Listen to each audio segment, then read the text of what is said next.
It all started out innocently. Everyone involved had the best of intentions.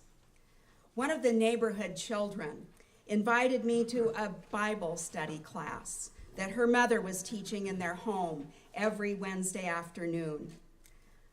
I asked my parents and they said yes. My friend's home was larger and fancier than ours. I could walk there. My friend's family was known in the community to be fine and upstanding. It would be a good thing. Every week, we were given a Bible verse to take home and memorize. The next week, if we could recite the verse, we were given a prize, a piece of candy or a small toy. Recitation of the 23rd Psalm earned a large plastic glow-in-the-dark cross. Being a good student, I took mine home and put it on the dresser in my bedroom and took some small comfort from its small but reassuring light during the long, dark night. One week, my friend's mother didn't have a Bible verse for us to memorize, but she did have a story to tell us. The story went something like this. Imagine coming home from school one day and your parents are nowhere to be found, nor your brothers and sisters. You go to the neighbor's house and there is no one there either. You walk back to the school looking for your teacher. The hallways and the classrooms are all empty. No one is there. You go next to the police station, just as you've been taught to do. No one. The gist of this story is that Jesus came back, just as the Bible said he would, and took everyone back to heaven except for you. The moral of the story, rather than being frightening for a 10-year-old, the moral was that you better be good and believe in Jesus or you'll be left behind. I went home that day and threw the plastic glow-in-the-dark cross into the trash. Had my 10-year-old self possessed the words and the courage, she might have said, "You remember that Bible verse you made me memorize? Yea, though I walk through the valley of the shadow of death, I will fear no evil, for thou art with me." God is either with me or God will leave me behind. It can't be both. I never went back to my friend's Bible study class.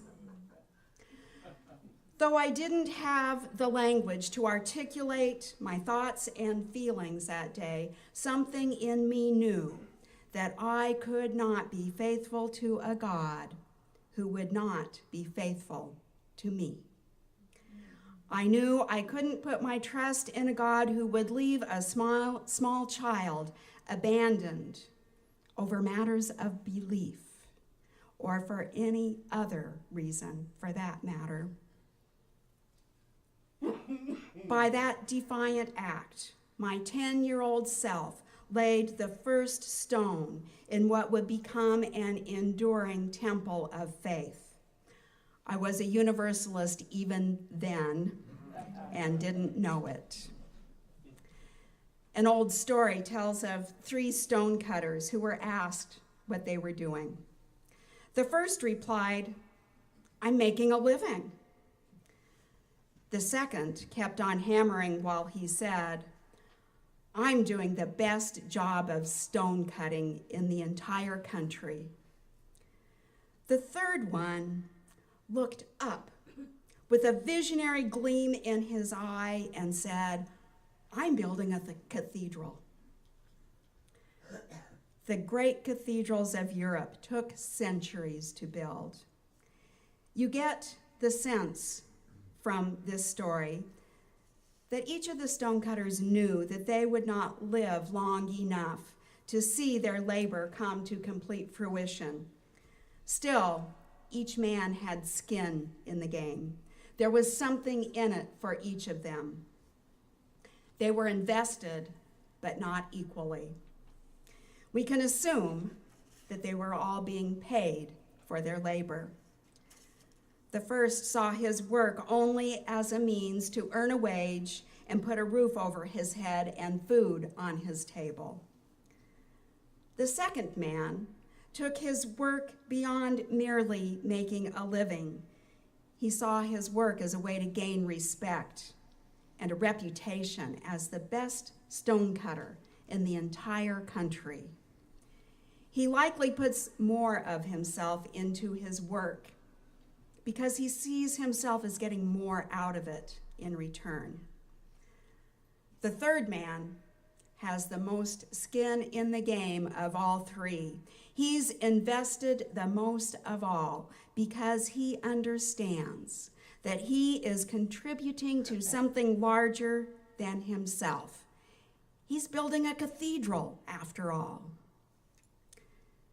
So who do you think, at the end of the day, goes home feeling more energized, more inspired, more full of hope? The one who collects a paycheck? The one who collects a blue ribbon? Or the one who stops at the end of the day to recall the vision of what the cathedral is to be, who gazes at the work accomplished that day and sees it as one more step toward the day when the vision would be complete? There's a story that's told about why Unitarian Universalists don't give as much to their churches as, say, Baptists or Catholics do, even though on average Unitarian Universalists earn upper to middle class incomes and are capable of giving more. Of course, that's not true for all of our members. Many of us struggle, but still that's the story that we tell about ourselves. The story that I hear is that without the promise of a future reward or the fear of punishment and retribution in the afterlife, there's nothing to motivate generous giving. Of course, every time I hear this story, I assume that the person telling it is speaking not of themselves, but of other Unitarian Universalists. Because within any given congregation, there are always those who give generously.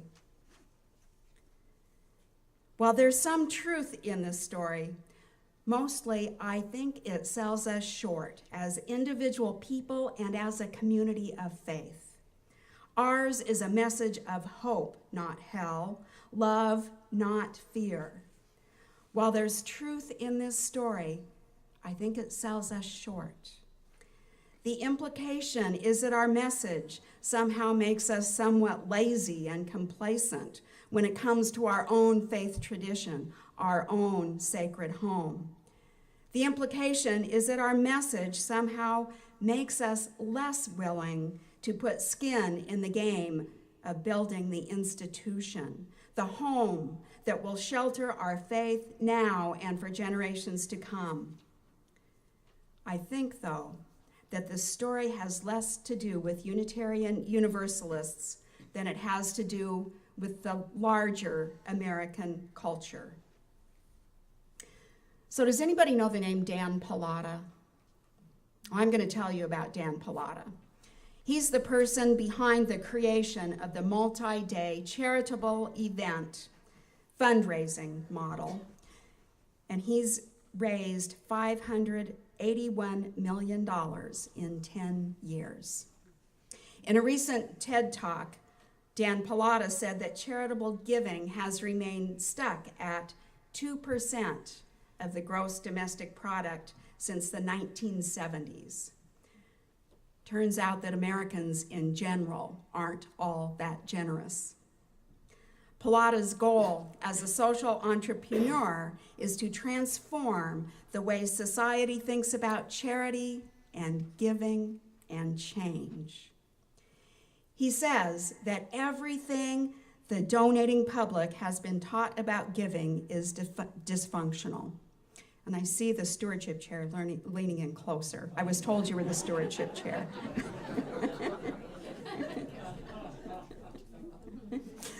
So Dan Pallotta asks, why it's common for a person with a Stanford MBA, 10 years out of business school, working in the for-profit sector to earn $400,000 annually.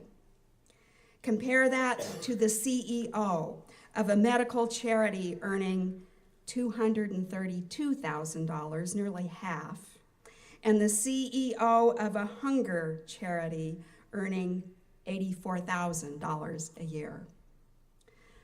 Pallotta says that we tend to have a visceral reaction to people making very much money helping people.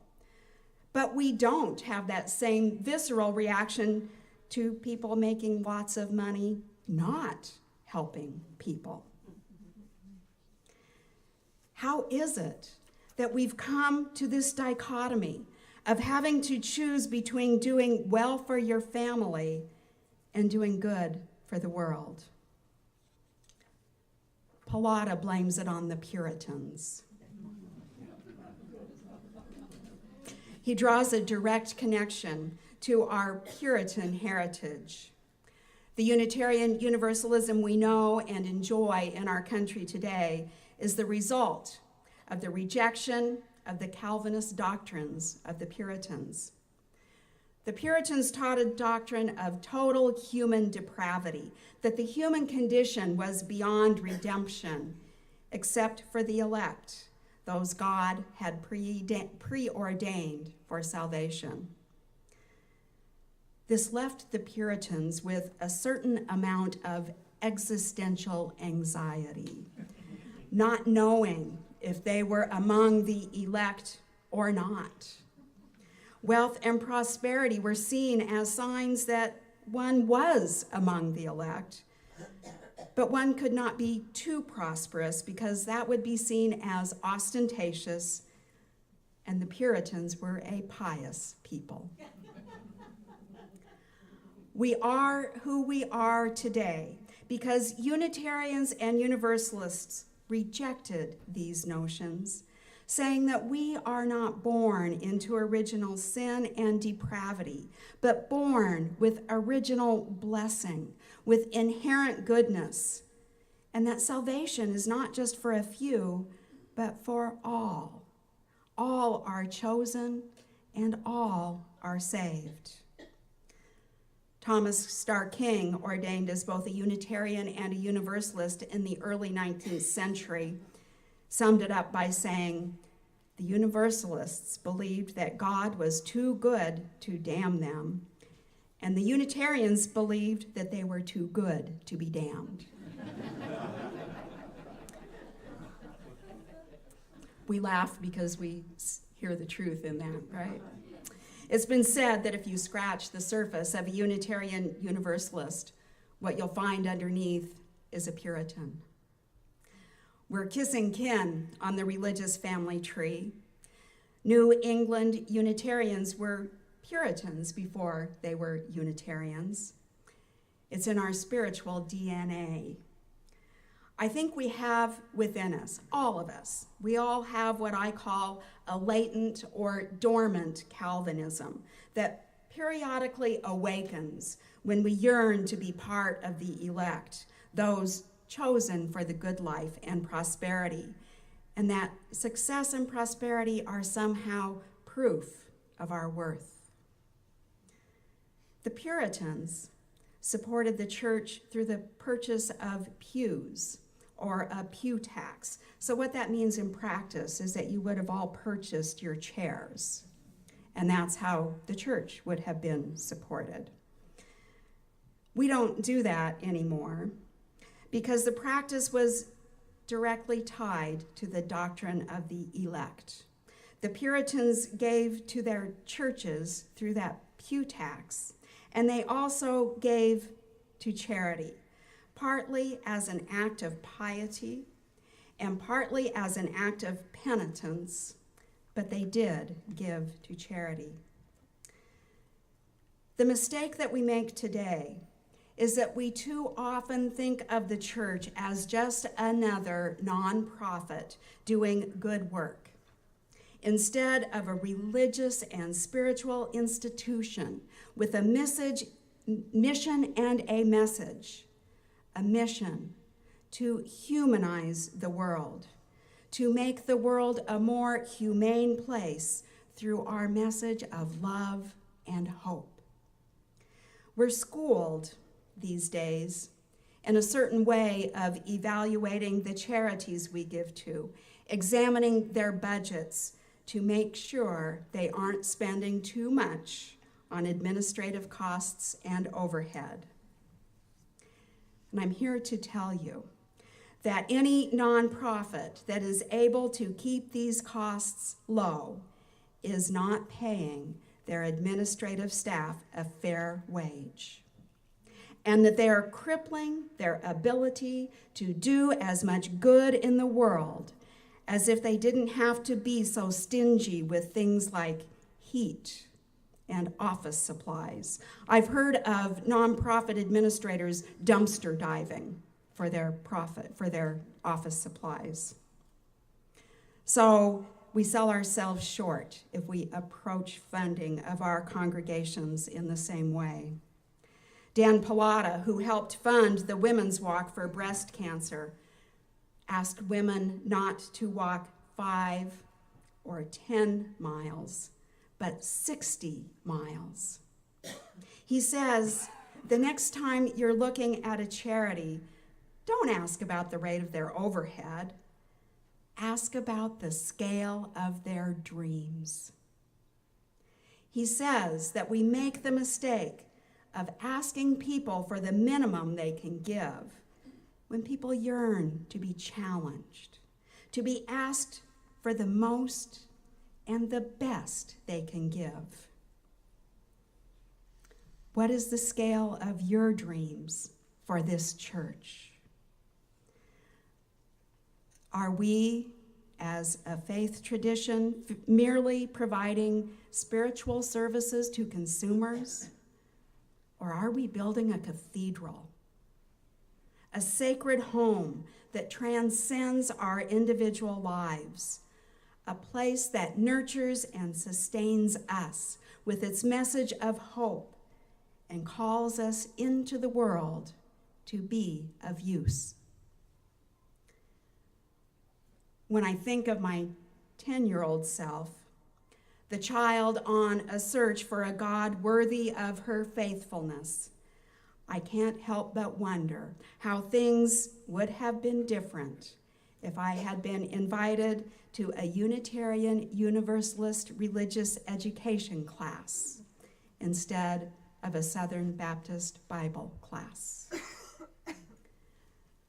My dream is that no girl, no boy, no man, woman, or child is left in the valley of despair, living in the fear of hell, or living in the hell of believing themselves unworthy.